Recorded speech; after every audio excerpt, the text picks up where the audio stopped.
नमस्कार दोस्तों, स्वागत है आपका भी इंस्पायर में। दोस्तों, गांव के एक कोने में स्थित एक छोटा सा परिवार रहता था, जिसमें एक वृद्ध महिला, उसका बेटा और बहू संध्या रहती थी। इस गांव में हर साल नवरात्रि बड़े ही धूमधाम से मनाई जाती थी और लोग माता दुर्गा की पूजा अर्चना में दिल से शामिल होते थे। रोहित का परिवार भी उन परिवारों में से एक था जो इस उत्सव का बेसब्री से इंतजार करते रहते थे। पहले दिन की सुबह रोहित और संध्या ने नवरात्रि की पूजा के लिए घर को अच्छे से साफ किया और माता की दुर्गा की तस्वीर के सामने दिया जलाया। लेकिन इस बार कुछ अलग होने वाला था।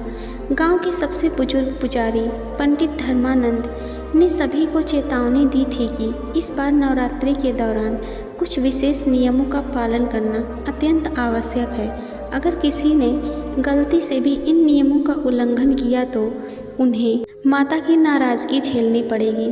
संध्या ने पंडित से पूछा, पंडित जी, ऐसे कौन से नियम हैं जिनका हमें खास तौर पर ध्यान रखना होगा? पंडित जी ने गहरी आवाज़ में कहा, सुनो बेटी, नवरात्रि एक बहुत ही पवित्र समय होता है। इन दिनों में किए गए छोटे छोटे कार्य भी बहुत मायने रखते हैं। अगर तुम इन दिनों में गलत कार्य करोगी तो तुम्हारे जीवन में कठिनाइयाँ आ सकती हैं। याद रखना, इन 15 कार्यों को करने की कोशिश भी मत करना। नंबर 1, झूठ बोलना। दोस्तों, नवरात्रि के दिनों में झूठ बोलना बहुत ही बड़ा पाप माना जाता है। नंबर 2, अपशब्द बोलना।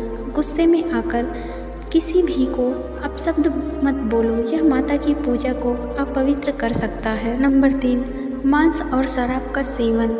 मांस और शराब का सेवन नवरात्रि के दौरान वर्जित होता है। नंबर 4, बिना स्नान के पूजा। बिना स्नान किए हुए पूजा में शामिल होना ठीक नहीं है।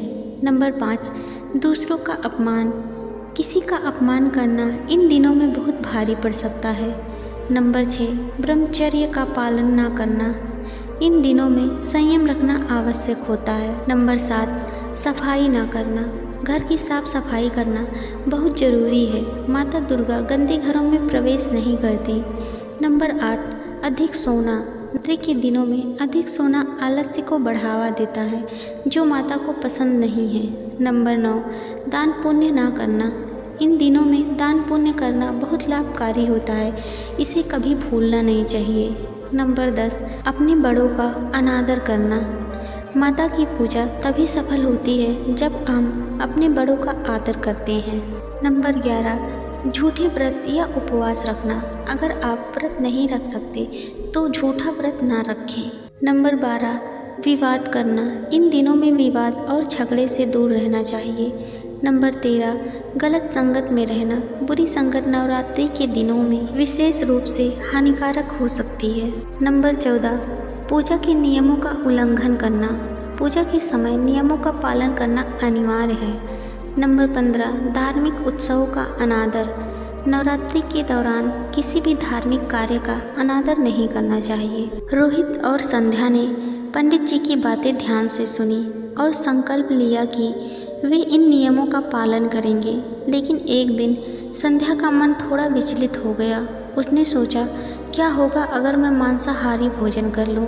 शायद कुछ नहीं होगा। उसने चुपचाप एक दिन मांसाहार का सेवन कर लिया। उसे लगा कि किसी को पता नहीं चलेगा। लेकिन अगली सुबह घर में अजीब घटनाएं होने लगी। पहले दिन रोहित बीमार पड़ गया।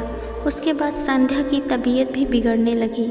दोनों को लगने लगा कि शायद यह माता की नाराज़गी का संकेत है। रोहित की माँ ने तुरंत पंडित धर्मानंद को बुलाया। पंडित जी ने आते ही कहा, तुम दोनों ने कोई ना कोई गलती की है जिसके कारण माता तुमसे नाराज़ हैं। संध्या ने अपनी गलती कबूल की और कहा, मैंने मांस खाया था पंडित जी। मुझे लगा कि शायद यह इतना बड़ा पाप नहीं होगा। व्रत आस्था और शुद्धता का प्रतीक है। तुम्हारी यह छोटी सी गलती भी उन्हें नाराज़ कर सकती है, लेकिन अगर तुम सच्चे मन से प्रायश्चित करोगी तो माता तुम्हें माफ़ कर सकती है, पंडित जी ने संध्या से कहा।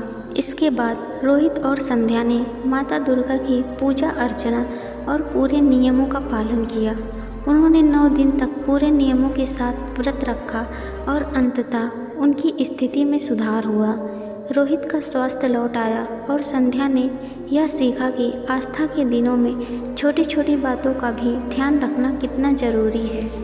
दोस्तों, इस छोटी सी कहानी से हमें यह पता चलता है कि नवरात्रि जैसे पवित्र समय में हमें हर छोटे बड़े नियम का ध्यान रखना चाहिए।